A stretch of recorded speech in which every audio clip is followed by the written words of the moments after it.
여러분들 운동을 좀 해보신 분들은 아시겠지만 우리가 열심히 한다고 되는 거 아니잖아요. 오히려 열심히 하면 할수록 위험해지는 경우도 굉장히 많습니다. 바르지 않은 자세로 하면 오히려 뭐 건강을 해치는 경우, 뭐 무릎이 더 나빠진다든지 허리를 다친다든지 뭐 그런 일이 비일비재하고 뭐 다른 모든 운동이 다 그렇죠. 바른 자세로 운동하는 것이 매우 중요하다라는 이야기들이 굉장히 많이 있습니다. 공부도 마찬가지죠. 더더구나 돈을 버는 공부잖아요. 그러니 이런 공부를 바르게 하는 것과 바르지 않게 그저 열심히 하는 것과 얼마나 큰 차이가 있겠습니까? 오히려 그저 열심히 공부만 하면은 독이 되는 경우가 굉장히 많습니다. 그래서 보통의 사람들이 부동산 공부한다고 시작해 놓고서 하는 가장 많은 실수 5가지가 있습니다.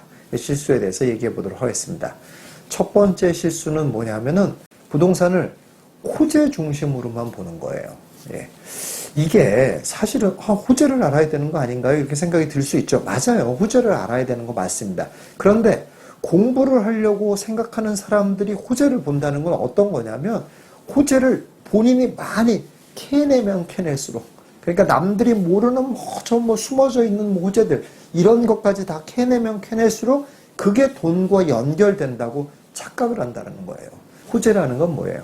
기본적으로 호재의 크기, 그리고 실현 가능성, 그리고 언제 실현될 것이냐, 실현 시점, 이런 거에 따라서 매우 다른 거고 이거를 구분할 줄 알아야 되거든요. 그런데 초보자들은 그런 걸 구분하려고 하지 않고 그저 그냥 호재를 캐내기만 하면 본인이 그 공부를 했다라고 착각을 한다는 거예요. 오히려 독이 될 수 있죠. 그걸 많이 알면 알수록 어떻게 생각이 돼요? 자기가 생각하고 있는 물건이 더 좋아 보이게 되는 이런 착각에 빠지게 된다는 거예요. 오히려 독이 된다는 겁니다. 그래서 절대 부동산을 호재 중심으로만 공부하시는 거, 이거 피하셔야 된다, 이런 얘기입니다. 두 번째 많이 하는 실수는 뭐냐면은 최근 몇 년간의 부동산 역사만 공부하는 거예요. 부동산 투자를 잘 하려면 역사를 공부해야 된다라는 들은 풍월은 있는 거예요. 제대로 아는 거예요. 맞습니다. 기본적으로 그냥 막 시세만 막 알아가지고는 부동산을 제대로 알 수가 없고 투자라는 건 전혀 알 수가 없어요. 기본적으로 뭐든지 우리가 어떤 것의 본질을 파악하는데 중요한 것은 기본적으로 역사를 봐야 되는 거거든요. 그래서 부동산도 역사를 중심으로 보려고 하는 것. 그래서 얘가 옛날에는 어떻게 됐고 어떤 일이 벌어졌더니 어떤 일이 벌어졌고 이런 걸 공부하는 건 매우 잘하는 겁니다. 그런데 또 독이 되는 게 뭐냐면 최근 몇 년만 본다는 거예요. 그렇게 되면 어떤 일이 벌어져요? 예를 들어서 지금 시점에 최근 몇 년만 보면 어떤 일이 벌어집니까? 확 올랐다가 확 떨어지더라. 이런 걸 볼 거 아니에요. 이게 전부 다인 줄 알 거 아니에요. 모든 부동산은 확 올랐다 확 떨어지더라. 이렇게 생각할 거 아니에요. 만약에 강세장의 중간에 최근 몇 년을 봤으면 어떻게 결론을 내리겠어요? 부동산은 계속 오르더라. 약세장에서 최근 몇 년을 봤으면 어떻게 되겠어요? 부동산은 계속 오르지 않더라. 이렇게 볼 거잖아요. 그렇기 때문에 오히려 역사를 공부하면 공부할수록 독이 된다는 거예요. 그래서 부동산 역사를 공부하려면 어느 정도는 공부해야 되냐면 3개의 텀은 무조건 봐야 돼요. 3개의 텀이라는 건 뭐냐면 상승장, 하락, 다시 재상승. 이게 3개의 텀이에요. 이 3개의 텀은 볼 줄 알아야 돼요. 그 정도는 역사를 공부해야지 그래도 비교적 부동산이라는 건 결국 어떻게 흘러가고 어떤 일이 있을 때 어떤 일이 벌어지는구나 라는 거에 대한 연관성을 찾아낼 수가 있어요. 그래서 부동산의 최근 몇 년의 역사를 공부하는 건 오히려 독이 된다. 공부를 하려면 3개 텀, 상승, 침체, 재상승까지를 볼 수 있는 3개의 텀은 봐라. 이렇게 말씀드리겠고요. 세 번째 실수는 뭐냐면 기록을 그대로 믿는 거예요. 이것도 굉장히 많은 실수랍니다. 특히 이제 부동산을 처음 하는 사람들이 왜냐하면 부동산 처음 하는 분들의 보통 나이가 한 30대 정도 초반, 이 정도가 대부분 처음에 하거든요. 이런 분들은 또 특히, 인터넷에 익숙하잖아요. 인터넷에서 다수가 얘기하는 것들, 이런 것들은 다 진실이라고 그냥 확 믿어버려요. 근데 전혀 그렇지 않다라는 거예요. 특히 기록에 있어서 얘기를 하자면은 우리가 지금 실거래가를 다 신고하지 않습니까? 그러니까 이 실거래가라는 것 자체가 매우 신빙성 있다라고 생각하는데 실거래가가 잘못됐다? 그럴 수 있습니까? 예, 그럴 수 있습니다.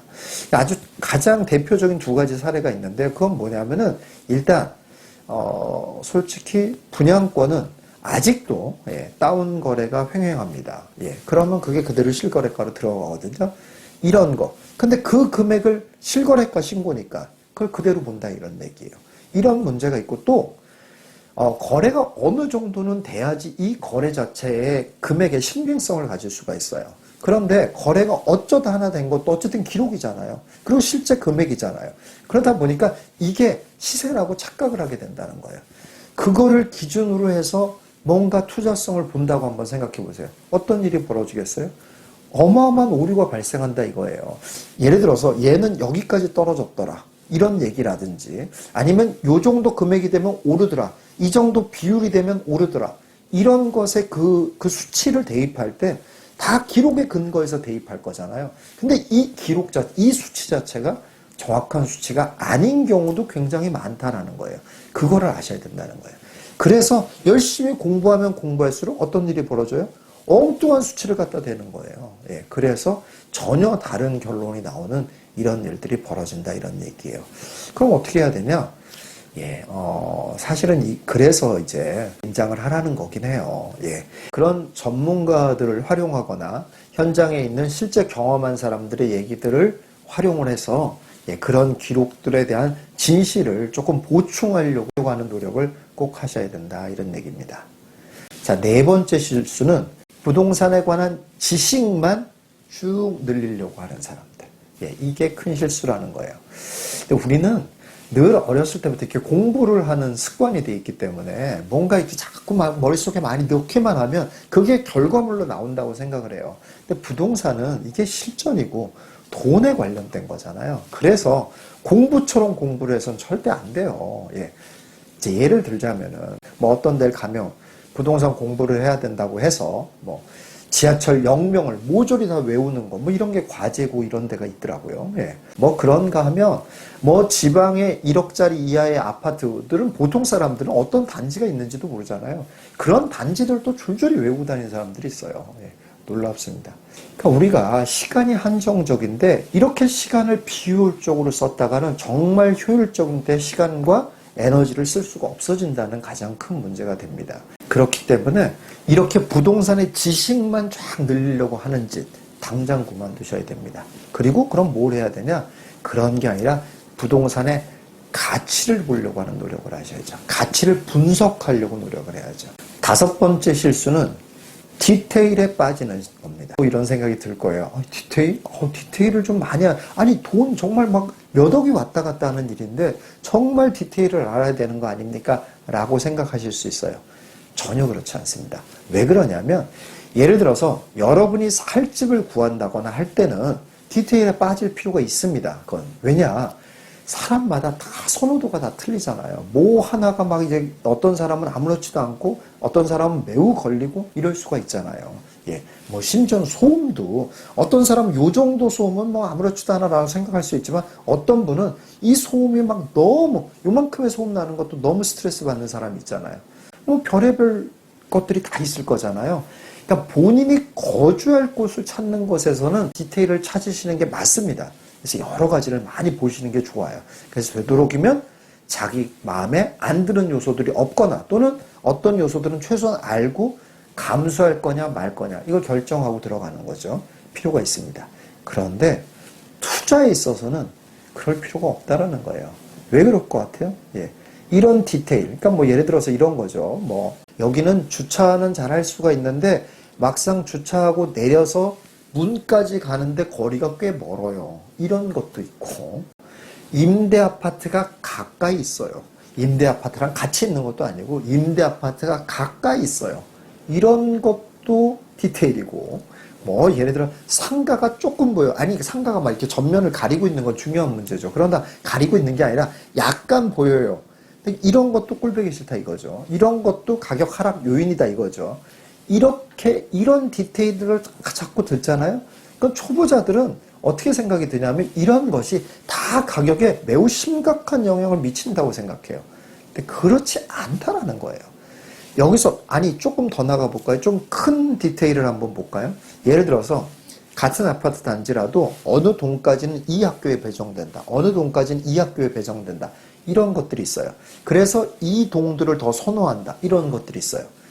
투자에 있어서는 이런 거를 알아야 될까요? 몰라야 될까요? 예, 알아야 되는 게 좋습니다. 그런데 문제는 이거를 알았다고 해서 투자에 큰 영향을 미치냐, 미치지 않는다는 거예요. 왜 그러겠어요?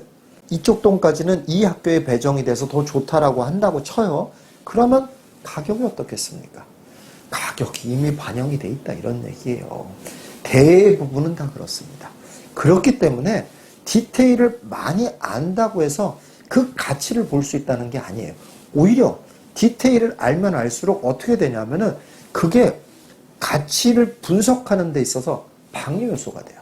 아까 말씀드린 것처럼 그렇게 작은 디테일들을 많이 나쁜 것들을 많이 알았단 말이에요. 그럼 본인 혼자 어떻게 생각하냐면 예를 들어 얘의 가치는 이만큼인데 본인 혼자 그 나쁜 디테일들을 많이 알아가지고 한 이만큼 되는 것처럼 보인다는 거예요. 그래서 오히려 매수를 못하는 이런 일이 벌어진다는 거예요. 독이 되는 거죠. 괜히 쓸데없는 디테일들을 알아가지고 이것이 실제 투자와 부동산 가격엔 전혀 영향도 미치지 않는데 자기 혼자만 나쁘게 감점 요인으로 작용을 시키고 앉아있다 이런 얘기예요. 그래서 투자에 있어서는 정말 중요하게 몰두해야 될 것이 뭐고 별로 필요하지 않은 사소한 디테일들이 뭔지를 구별해야 돼요. 그런데 그렇지 않고 많이 알면 알수록 본인이 그 부동산의 투자성과 부동산의 가치를 잘못 분석하는 그런 오류에 빠지기 쉽다 이런 얘기입니다. 자, 이렇습니다. 이게 보통의 부동산 공부를 하려고 하는 사람들이 빠지게 되는 5가지의 큰 실수입니다. 자, 여러분들은 어떻습니까? 이런 실수에 빠지고 있는 그런 분들 없으십니까? 여러분들 시간과 에너지는 한정적이죠. 효율적으로 쓰셔서 성과를 내는 부동산 공부하시는 여러분들 되시기 바라겠습니다.